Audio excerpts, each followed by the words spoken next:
दोस्तों आप देख रहे हैं मोबाइल स्क्रीन पर बरवाला के सिविल अस्पताल में कर्मचारी धरने पर बैठ गए हैं। 2 घंटे का आपातकालीन धरना, जो कि सैलरी न मिलने के कारण 4 महीने से उनका गुजारा वर्ष नहीं हो पा रहा है। धरने पर बैठे कर्मचारी देखें सत्य लहर चैनल पर।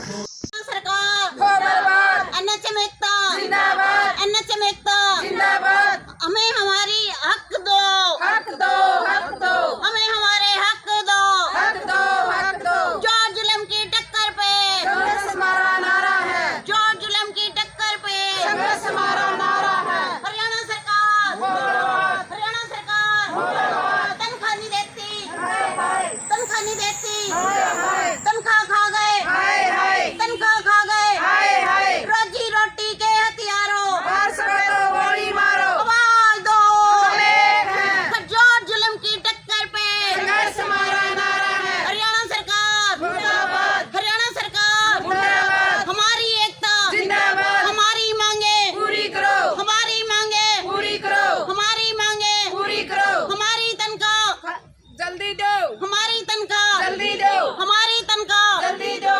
जो जुल्म की टक्कर पे संघर्ष हमारा नारा है, जो जुल्म की टक्कर पे संघर्ष हमारा नारा है। हरियाणा सरकार हो बर्बाद, हरियाणा सरकार हो बर्बाद, हरियाणा सरकार मुर्दाबाद, हरियाणा सरकार मुर्दाबाद। तनख्वाह नहीं देती, तनख्वाह नहीं देती, तनख्वाह खा गए, नौकरी खा गए, आवाज दो, जो जुल्म की टक्कर पे संघर्ष हमारा नारा है।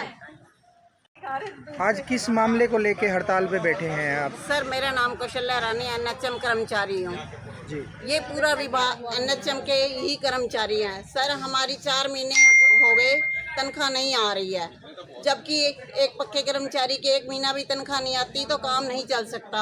अब हम देखो, हम अपने घरों का गुजारा कैसे करें? आजकल की इतनी महंगाई में कैसे गुजारा हो सकता है? सर, जिसका घर भी इसी सैलरी से चल रहा हो तो वो क्या करे? कितनी मुसीबतों का सामना करना पड़ा है। हम इसके लिए सीएमओ मैडम को ज्ञापन दे चुके हैं। 8 तारीख को ज्ञापन दिया था तो उसका कोई असर नहीं हुआ। उसके बाद हम 9 तारीख को रक्षाबंधन के दिन ब्लैक राखी दिवस भी मना चुके हैं, तब भी सरकार की कोई वो नहीं हुआ, कान पे जू नहीं रहेंगी है। अब देखो, अब इसके बाद हमने ये किया था कि हम 2 घंटे अपनी ड्यूटी पे वर्क सस्पेंड करेंगे, तब भी सरकार नहीं चेत रही है। सर, हमारी जायज़ मांग है, हम अपनी मेहनतनामा मांग रहे हैं, कोई सरकार से खैरात नहीं मांग रहे हैं। कितने महीने की सैलरी है आपकी? सर, पूरे 4 महीने हो गए और 5वां महीना भी आधा जाने को तैयार है। अगर सरकार आपकी कोई सुनवाई नहीं करती फिर आगे अगला कदम क्या होगा? अगला कदम जो अपना हमारा संघ है, राज्य कर्मचारी संघ है, जो अपना है वो डिसीजन लेगा, वो आपको बता दिया जाएगा। हम मीडिया के माध्यम से ये कहना चाहते हैं कि हमारी मांग जायज़ है, इसको जल्दी पूरा करो। और भी कोई मांग है आपकी? हमारी मेन यही मांग है। देखो सर, आप खुद समझदार हो, जब तक सैलरी ना आए तो आजकल देखो क्या चीज़ महंगी नहीं है। दूध महंगा, बिजली का बिल भी भरना पड़ता है, बच्चों की पढ़ाई की फीस भी देनी पड़ती है। बताओ क्या चल सकता है? अगर 1 महीना तनख्वाह ना आए तो भी घर की स्थिति गड़बड़ा जाती है। और हमें 4 महीने हो गए, हमें सब्र करते हुए, अब सब्र का बांध टूट चुका है हमारा। चाहते हैं कि सरकार कहती है कि बेटी बचाओ बेटी पढ़ाओ। हमारे आधे स्टाफ की कम से कम सारी उनकी 3-3 बेटियां हैं, किसी की 2 बेटियां हैं, किसी की 1 बेटियां हैं। ठीक है, ये बेटी कहाँ से बचेगी? जबकि हमारे बच्चे खुद सरकारी स्कूल में पढ़ते हैं और उनकी महीने की 50 से 100 रुपये फीस लगती है। हम अपना किराया भुगत के अपने ड्यूटी करें या उनकी फ़ीस दें? ठीक है, या तो सरकार कुछ हमारी सैलरी दे, नहीं अगर इसके बस की बात है तो अपनी सीट छोड़ के और कोई किसी को दे। ठीक है, कम से कम हमारा काम चल सके। हमारे स्वास्थ्य मंत्री अनिल विज थे तो कभी ऐसी प्रॉब्लम नहीं आई, और जब ये दूसरे स्वास्थ्य मंत्री बने हैं, या तो हमारे अनिल विज को वापस कार्यभार दिया जाए, जो हमारी सुन सके, हमारी मांगों पे गौर कर सके। वो एक बहुत सुलझे और समझदार और वरिष्ठ नेता है। ठीक है, और इसमें सरकार से यही गुजारिश है कि जल्दी से जल्दी हमारी तनख्वाह दी जाए। अगर वो तनख्वाह नहीं देती है तो हमारे को घर भेज दिया जाए। बस कुछ न कुछ एक काम करो, न या तो तनख्वाह दें या घर भेज दें, बस यही।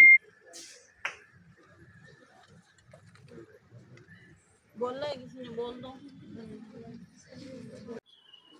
सर, ये बताइए, जो नेशनल हेल्थ मिशन के जो कर्मचारी हैं सांकेतिक धरने पर बैठे हैं, इसके बारे में आप क्या कहना चाहेंगे?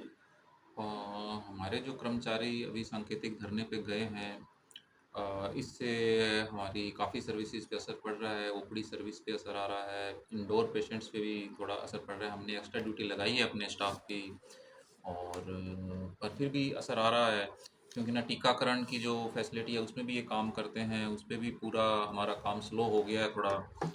एएनसी चेकअप है उसमें आ गया है। एक हमारा वो फील्ड विजिट नहीं कर पाएंगे क्योंकि ये स्टाफ स्ट्राइक पे चला गया, तो इससे रिकॉर्ड में हम एंट्री नहीं कर पा रहे हैं। हमारे डाटा एंट्री ऑपरेटर जो स्ट्राइक पे हैं उसके कारण भी दिक्कत आ रही है।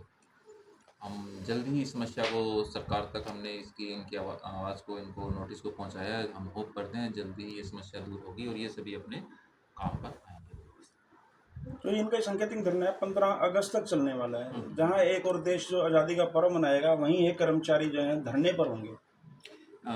इनकी कुछ समस्या है जो कि हमने ऊपर उनका समाधान के लिए भेजा हुआ है, और हम आशा करते हैं जल्दी वो समाधान हो जाएगा। उच्च अधिकारी इस समस्या का समाधान कर देंगे और ये धरना जल्दी खत्म हो जाएगा पूर्ण से। नेशनल हेल्थ मिशन के जो कर्मचारी हैं, कोरोना काल में इनकी क्या भूमिका रही थी, अब जो इनके कार्य क्या क्या करते हैं? ये हमारी मतलब बैकबोन है। हम ये कहते हैं इनके बिना हमारा काम चलना पॉसिबल ही नहीं है। पूरे दिन रात ये काम पे लगे रहते हैं, जान हथेली पे रख के काम करते हैं। कोरोना में तो आपको पता ही है किस तरह से हम सारे इन्फेक्शन के कितने प्रोन थे, और बहुत मन धन से अपना ये लगे रहते हैं। पर टाइम पे इनकी बजट की कुछ प्रॉब्लम्स है जो जल्द ही दूर हो जाएगी। सरकार दूर करने की पूरी कोशिश कर रही है, और ये हो जाएगी। ठीक।